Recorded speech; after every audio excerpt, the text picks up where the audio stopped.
ओम नमो भगवते वासुदेवाय। ओम नमो भगवते वासुदेवाय। ओम नमो भगवते वासुदेवाय। O my Lord, the all-pervading personality of Godhead, I offer my respective obligations unto you. Together. Narayanam namaskritya naram cheva narottamam devim saraswatim vyasam tato jayamudiraye. Before reciting the Srimad Bhagavatam, which is a very means of conquest, one should offer respective obligations unto personality of Godhead. Giriraj की जय, निताय नवदी चंद्र भगवान की जय, श्री पाठ की जय। Godhead, Narayan. Before reciting the Srimad Bhagavatam, which is the very means of conquest, one should offer respective obligations unto the personality of Godhead Narayan, unto Nar Narayan Rishi, the supremest human being, unto the Mother Saraswati, the goddess of learning, and unto Srila Vyasadev, the author. नष्टप्रायेषु भद्रेषु नित्यं भागवतो सेवया भगवती उत्तमा श्लोके भक्ति भवति नैष्टिकी. By regular attendance in the classes of Bhagavatam and by rendering of the service to the pure devotee, all that is troublesome to the heart is almost completely destroyed. And the loving service unto the personality of Godhead, who is praised with transcendental song, is established as an irrevocable fact. Om Jnanatimirandasya Jnananjana Shalakaya Chakshuru Militam Yena Tasmai Shri Guruve Namaha. I was born in the darkness of ignorance, and my spiritual master opened my eyes with the torchlight of knowledge. For my respective obligations unto him. Welcome to Srimad Bhagavatam class.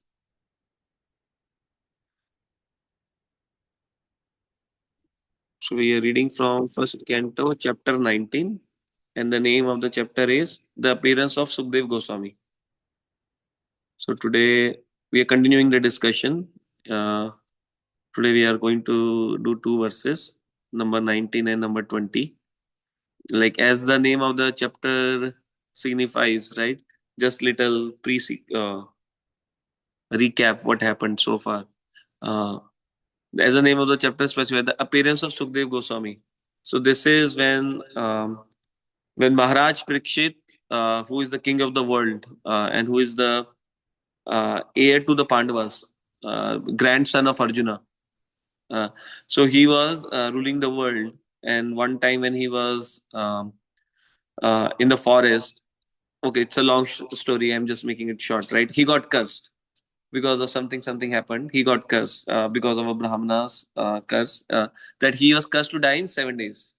And then when he went back, instead of retaliating that curse or finding a like he accepted the curse and he said, I'm going to atone for it because I displease a Brahmana. And we discussed, right, a couple of weeks back that how dear Brahmanas are for the Supreme Lord. Right? In Bhagavad Gita also, Lord says, Lord eats from the mouth of Brahmanas. Which Brahmanas is very dear to the Lord. Right? So he was repenting, and then when he got the news that he was cursed, so he sat on the bank of Ganges, and then lot of sages gathered there because king left everything, and then he was sitting on the bank of Ganges. And then we will see further in the chapter that he starts asking questions. Right in this chapter, Sukdev Goswami, that is what description is going on. Right, he sat on the Ganges, right, in what condition and all that. Today we'll see, like we'll get more into that description, and we will see further in the chapter that Sukdev Goswami will come. Right, today he will not appear, but yeah, I'm just saying. Okay. Maheshava samrate ye Parashaya Sava Eta Anubharyana Uccha Prajagara Shila Sara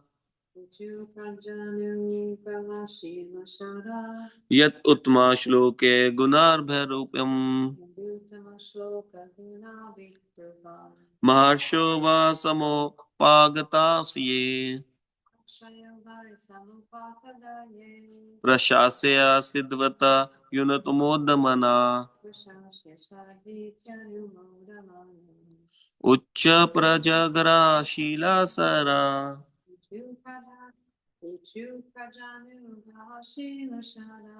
Yat utma shloke ganadha puratam. Let's read the synonym.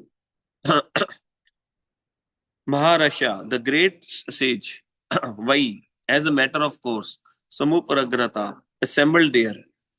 Yea, those who, Parashaya, why praising, Sadhu, quite at right, Iti, thus, Anubhayanaha, all approving, Uchaha, said, Paraja, Anugraham, doing good to the living being, Sheila Sarha, qualitatively powerful, Yat, because, Uttama Shloka, one who is praised by the selected poems, Guna Abhrayanam, as beautiful as godly qualities. All the great sages who are assembled there also praise the decision of Maharaj Parikshit, and they express their approval by saying, very good. Naturally, the sages are inclined to do good to common men, for they have all qualitative power of the Supreme Lord. Therefore, they were very much pleased to see Maharaj Parikshit, a devotee of the Lord, and they spoke as follows. So, sages who were gathered there, they were assembled there. So why they were assembled? Because king left everything, and then he's sitting on the bank of the Ganges, right? And then he will starts inquiring. We will see further in the chapter, inquiring that what a person should do if he's about to die in 7 days. What is the dharma of a person, and all those good questions he asked, right? And then all the sages who are gathered there, they were praising the Prakshit Maharaj, and they expressed their approval by saying, very good. Naturally, the sages are inclined to do good to common men, for they have all qualitative powers of Supreme Lord. Therefore, they were very much pleased to see Maharaj Parikshit, a devotee of the Lord, and they spoke as follows. We'll see right in the next verse.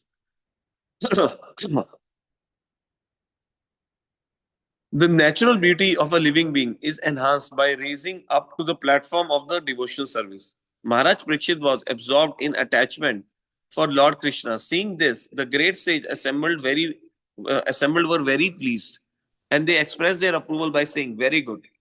In Vedic cosmology, it is said, "Sadhu, sadhu." Right? It was very good, very good. Such sages are naturally inclined to do good to the common man. When they say personality like Maharaj Parikshit advance in devotional service, their pleasure knows no boundary, and they offer all blessing in their power. So this is a very important point. Like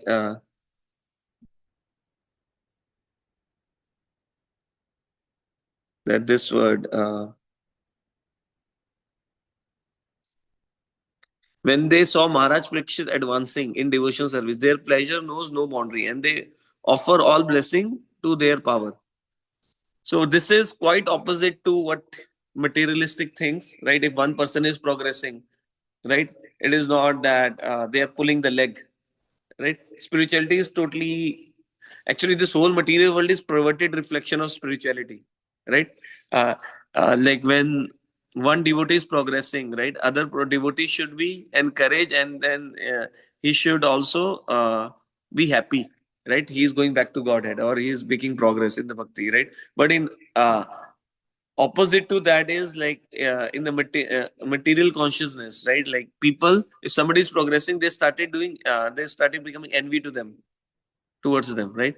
It reminded me of a story which I heard in lecture, very humorous story, right? There was two devotee, karma viksha bhakta, basically uh, they were doing bhakti just to get some material gain, like there were two of them, right? And they were praying to Lord Shiva. Like, one devotee said, Lord Shiva appeared. He said, Lord Shiva said, ask whatever you want. He said, give me a big house, right? And then Lord Shiva said, Tathastu, so be it, right? And then second devotee, they said, oh, he prayed to Lord Shiva, let me also pray. So he went and he also did tapasya. Lord Shiva appeared. He said, give me the same thing what that other person, you gave it to that other person.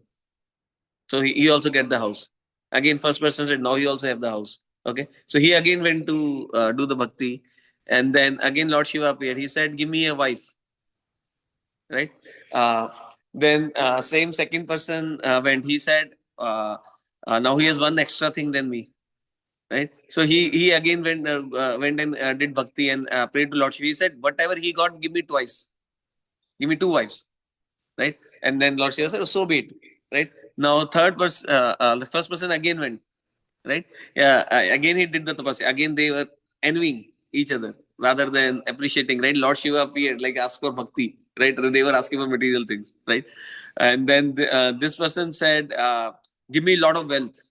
Right. First person said. Right. Lord Shiva gave him the wealth. Second person again went, did the bhakti. He said, give me twice wealth. Give me double wealth what he had.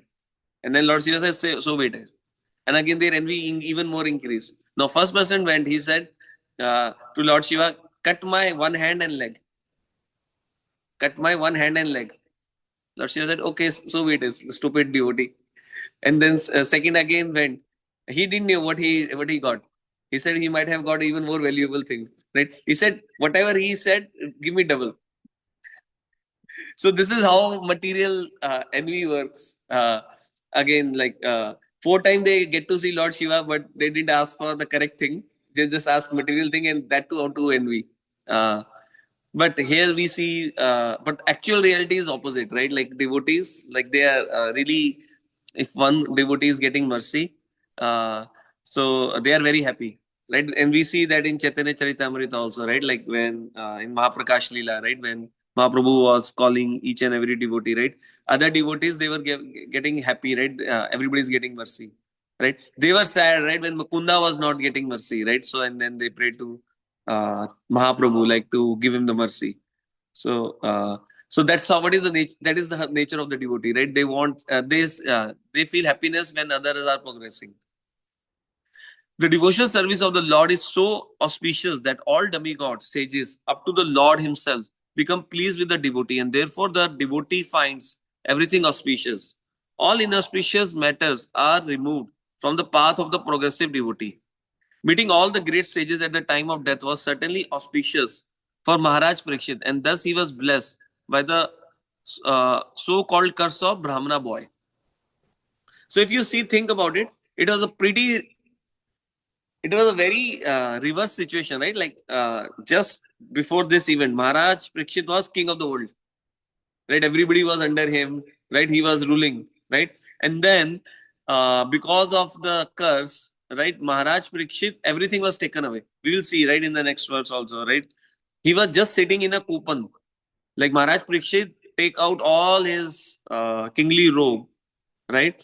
Uh, and then all what he was wearing is a coupon, right? The undercloth. That's all what he was wearing and when he sat on the bank of Ganges. And we will see when Sukdev Goswami comes, right? He's not wearing anything at all, right? So main idea, like the idea why Maharaj Parikshit took away everything is like he very well knew he will not be able to take anything. Even that coupon also he is not able to take back once he is to his next destination, right? So what he was reflecting was why he took gave away all those clothes and everything is because he don't want any attachment, right? Where it's not like his bangles are going back when he is doing this stretch, so he doesn't want any distraction, so he get rid of all of the distractions, right?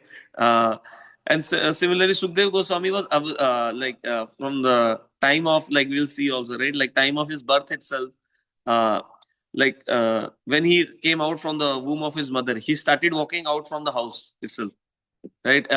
He was on the when he actually already before his birth, right? He was on Brahmana's platform, Brahman realization platform. So he started walking away. But when and then Sukdev, Vyasadev started running behind him, like to call him back, right? And then but then what he went into the jungles, right? And then he saw like two people were reciting Shrimad Bhagavatam, and then he got very much attracted to Shrimad Bhagavatam. Then he went back. Then he realized. Then they told him, "Your father only taught Shrimad Bhagavatam to us." So then he went back and then he listened to Shrimad Bhagavatam, and then he got elevated to uh, uh, Bhagwan realization, and then later on, like he was appointed, like to we'll see in the chapter, right, to speak Bhagavatam. And why he says Sukadev Goswami, right? Sukha means parrot, right? So what is the position of Sukadev Goswami? He is the parrot in spiritual world, parrot of Radharani, right? Parrot in spiritual Sukha, and because parrot they speak very melodiously and very pleasing to the ears, right? So it is said that when Srimad Bhagavatam, same Srimad Bhagavatam which was spoken from Vyasadev to Sukhdev Goswami, when Sukhdev Goswami spoke the Srimad Bhagavatam, right? It was very pleasing to all the devotees. That's why he was appointed, like to speak him, because in the assembly Vyasadev himself was sitting. So think about it, like he only gave that knowledge to Sukhdev Goswami, and then they appointed Sukhdev Goswami because of his qualification. And all who in the assembly who are sitting, they're all big uh, uh, rishis, right? They are Asita, right? Like and Vishishta Muni, right? Vyasadeva himself was there, right? So many sages gathered, right? Sutta Goswami was sitting there, right? Who here and then he went. And we see, right, in this verse, right, like in the top, it comes one point.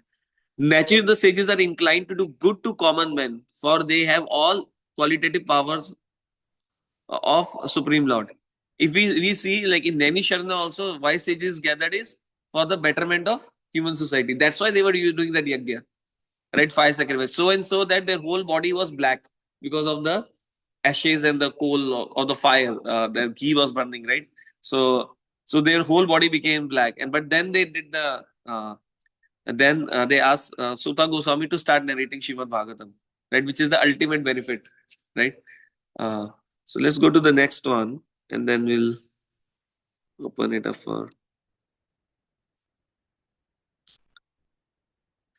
Nave idam rajsha vrashachetam bhashita karmam samravyateyo ye bhavayatam raja krita jastam sadhyo jara bhagavata purva kama na na neither va like this idam this rajrishi saintly king varshya the chief chittasam astonishing bhavyatasho unto all of you Krishnam Lord Krishna Anuvarastatesho unto those who are strictly in the line of ye who Avrishenam seated on the throne Rajakrita helmets of king Justum decorated Adhya immediately Joha gave up Bhagvat the personality of Godhead Parva Krishmam desiring to achieve association.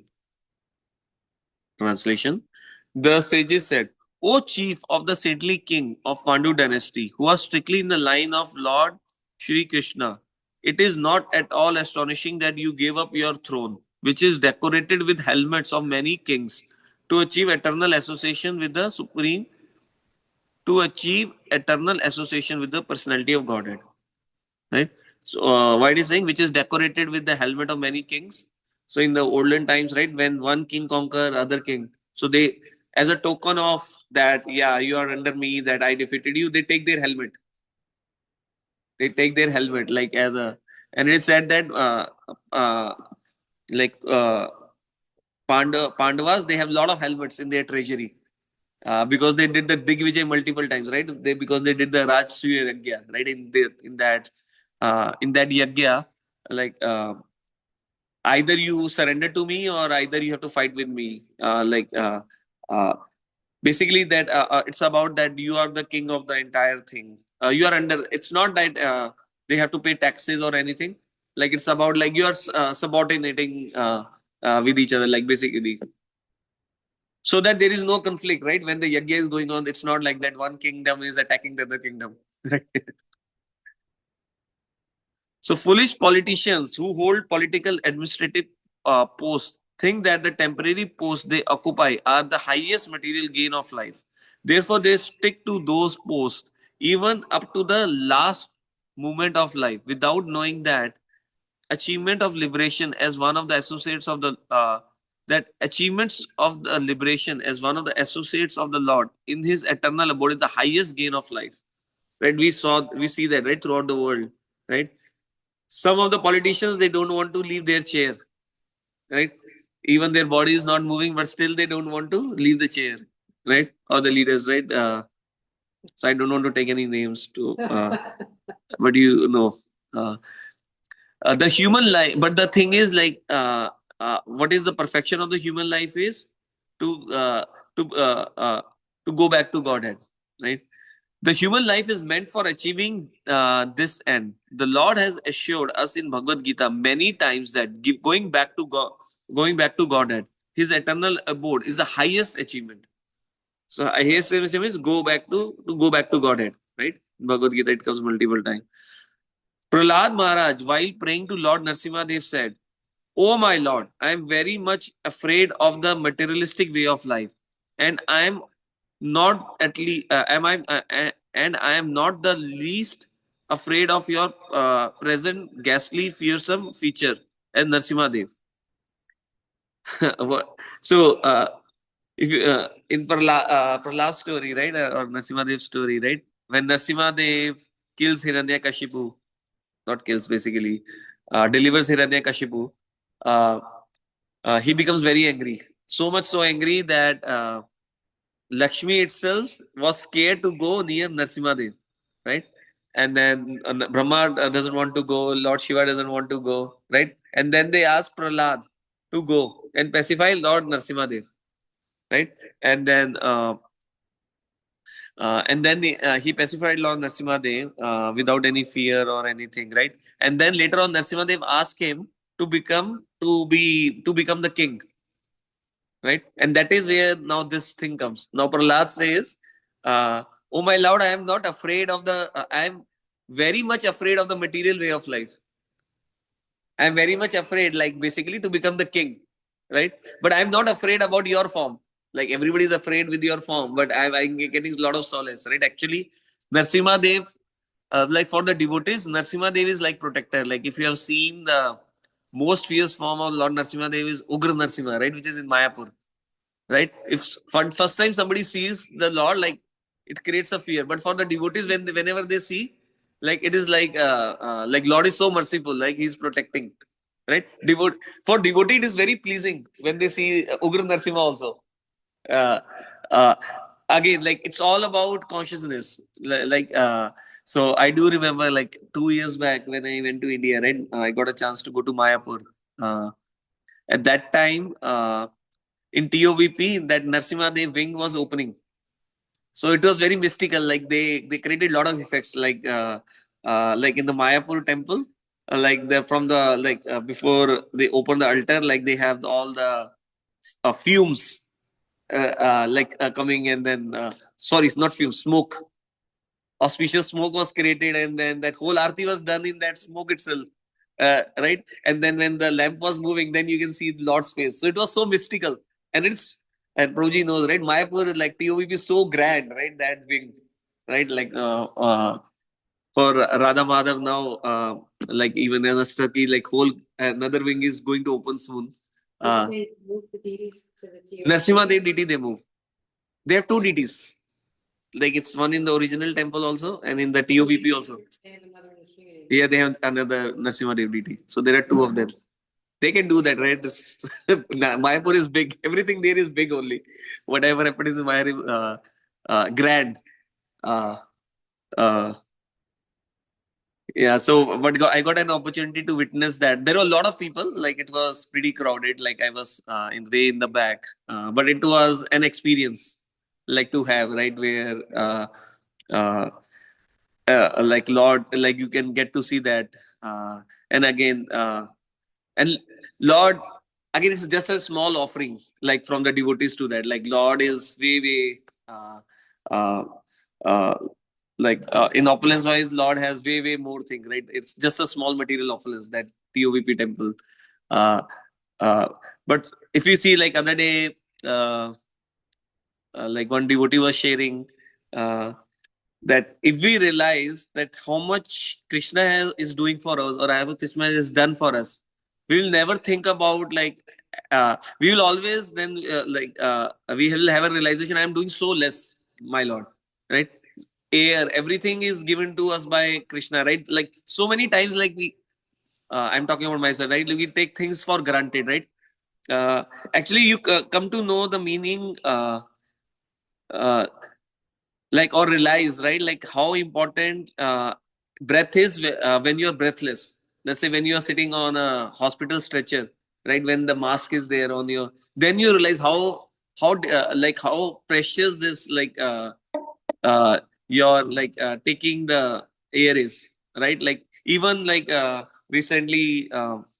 Gaurav Prabhu, right? Like where he got the stroke, right? And then he's still in hospital recovering, right?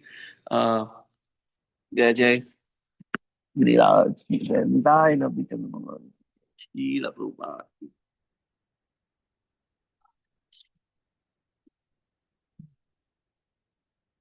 Actually, we don't even realize, right? We are not thankful to the God, right? That our hands are moving, legs are moving, we are able to see everything, right? Uh, you only come to that realization when you are not able to do that thing, right? uh, so instead of realizing at that time, we should realize now, right? And then thank you and we should be grateful to the God, and then we should render service in a selfless way, right? That my Lord, you have done so much for me, let me do this seva. Like everything is working at this time, right? Then let me surrender to you, and then let me do give the fullest to you, like in your seva, right? And lot of seva is needed now, right? Like Shaman Keshamji was saying, right? In a house, when there is a wedding, especially like he was talking to Indians, like wedding is always big, right? Where whole house is now like a sleepless night, right? Like they are just trying to arrange the things. Similarly, this is much grander than that, right? Lord is coming, right? Like in our hearts, right? In Grand Rapids, like Lord is coming, Radha Krishna is coming, right? So we should invite him with our full might, whatever like we should give our not 100%, 200%, so that when he comes, right, he's happy to see the devotees that we have made the arrangement. uh, uh, so it is uh, so it is very important, right? Like, so a lot of save opportunities will come now, slowly and slowly, right? We have only 5 weeks left, right? On May is almost mid of May, we are there, right? May is almost going to end, right, in 2 weeks, right? And then 6 weeks, right? And then sixth week we have the event actually. Like it will be all right. So heat is getting developed, but this all the anxiety we are going to take for the Lord, like it's going to help us only go more spiritually and all that, right? Uh, so you'll see now, like a lot of construction material is also coming in, like some last minute constructions we are doing, right, to get the facility ready for our guests. Look, who are coming for Krishna Community Center, right? So let's read this. The materialistic way of life is sometimes like a grinding stone. We are being crushed by it. We have fallen into this horrible whirlpool of the tossing waves of life. And thus, my Lord, I pray your lotus feet to call me back to your eternal abode as one of your servitor.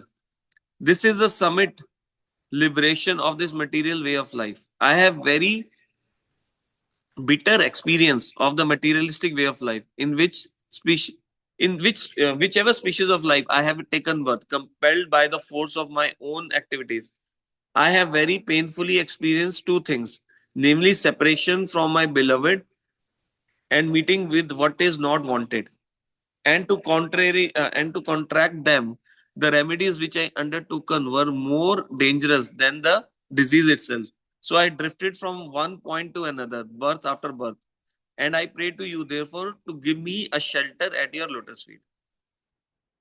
The Pandavas kings were more than many saints of the world, knew their bitter results of materialistic way of life. They were never captivated by the glare of the imperial throne they occupied, and they sought uh, all away the opportunities of being called by the Lord to associate with Him eternally. Maharaj Parikshit was the worthy grandson of Maharaj Yudhishthir. Maharaj Yudhishthir gave up the emperor throne to his grandson, and similarly, Maharaj Parikshit, the grandson of Maharaj Yudhishthir, gave up the emperor throne to his son, uh, uh, Janameja. That is the way of all the kings in a dynasty, because they are all strictly in the line of Lord Krishna. Thus, the devotee of the Lord are never enchanted by the glare of material life, and they live in partially unattached to the object of the false, illusory material way of life. Right. Um, so earlier, like we saw, like in that comes right, Maharaj Parikshit, like how Maharaj Yudhishthir gave away, and he went to the forest, right, to his grandson. Maharaj Parikshit also gave away immediately, right, like to his son, uh, right, Janamejaya, right. So the thing is, important thing here is, actually there are multiple points. I know we are at 8:30. I will just cover one or two points. Uh,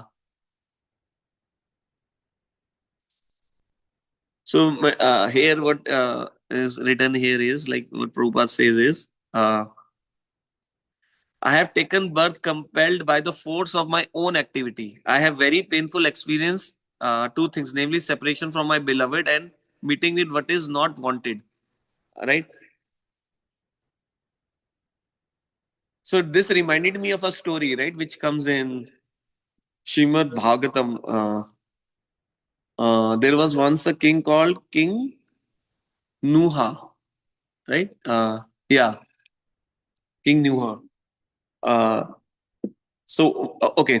So how the story goes is, one time Lord Krishna's sons, they were playing and they saw a well, empty well, and it has a lizard in it, right? So and then they got very merciful and they called the Lord Krishna, to take the lizard out, and Lord took out the lizard from the well, right? The moment Lord touches the lizard, he became a personality, right? And then Lord asked him. Lord knows everything, but still he asked him, how you became a lizard. He said, in my last life I was a king, right?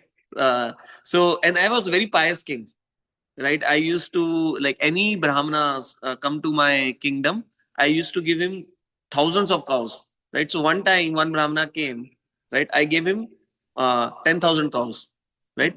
Then another Brahmana came, so to that also I gave him 10,000 cow.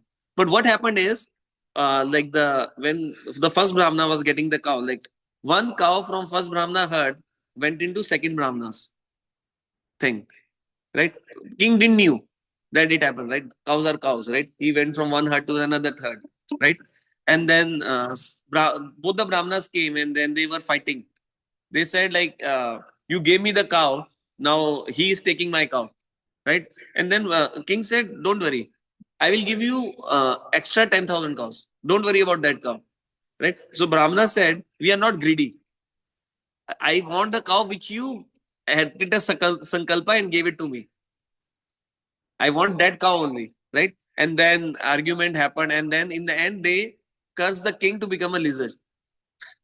So what I'm trying to say with that story is, material life, though if we are only trying to do pious things also, sometimes material life gets into that situation wherein even doing the pious thing also you get curse, or you get so basically with that story, like what the moral of the story is, only doing good is not enough. Bhakti like neutralizes both. Bhakti is the essence, right? In bhakti itself, like when you're practicing bhakti, let's say if you get curse also, right? And another example which comes in my mind, Vritrasura, right? Chitraketu Maharaj got cursed, but then in the next life he got liberated, right? Who liberated means he went back to Godhead, right? Like because being in the body of Vritrasura, which is a demon, still he was Krishna consciousness. He was God consciousness, right? When Indra was cutting his throat for entire 1 year, he was not in a pain was happening, right? But he was fully God conscious or Krishna conscious. So that is very important, right? So material life, uh, will keep on tossing us from one place to another. But what we should not forget is what is the goal of the life, which is going back to God. Goal of the life is not to prove our point right. Right? Goal of the life is going back to Godhead. So we should always see that is the bigger rock we have to take care of, right? Often it is quoted that, like in the lectures you might have heard, right? If there is a beacon and in which and you have bigger rocks and smaller rocks, and you have to fill it up. If you fill it up with the smaller rocks, there is no place for the bigger rocks. Right? So how to fill it up? Like put the bigger rocks first, and then in the gaps, smaller pebbles will fit in. Similarly, we have to see like what is the main priority in our life, right?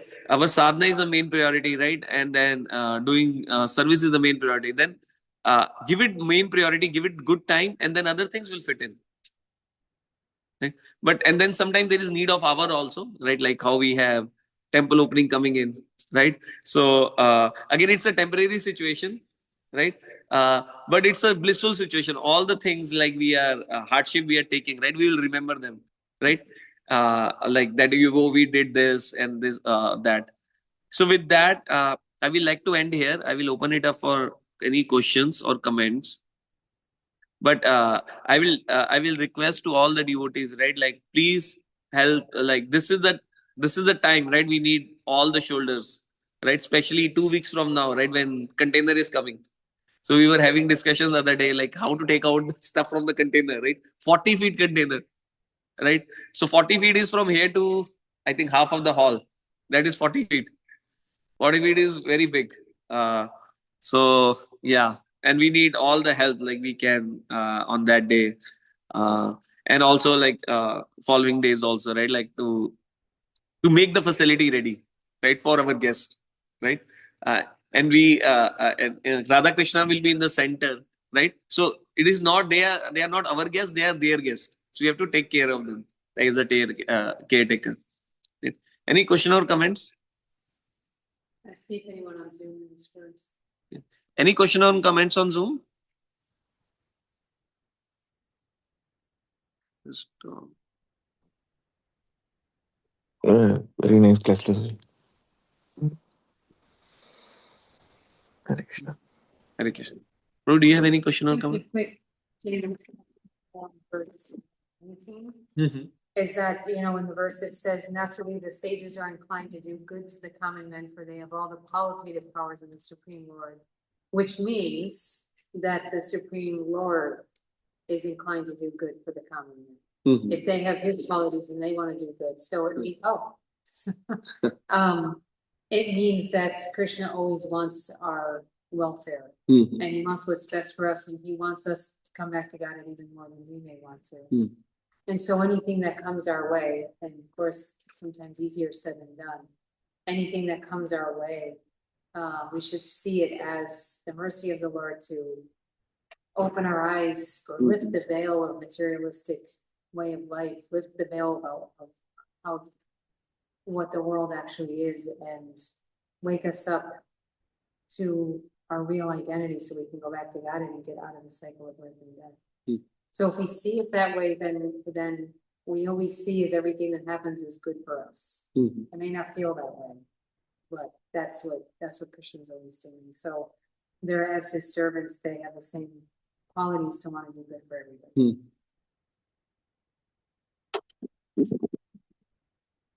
Any other question or comment? Zoom.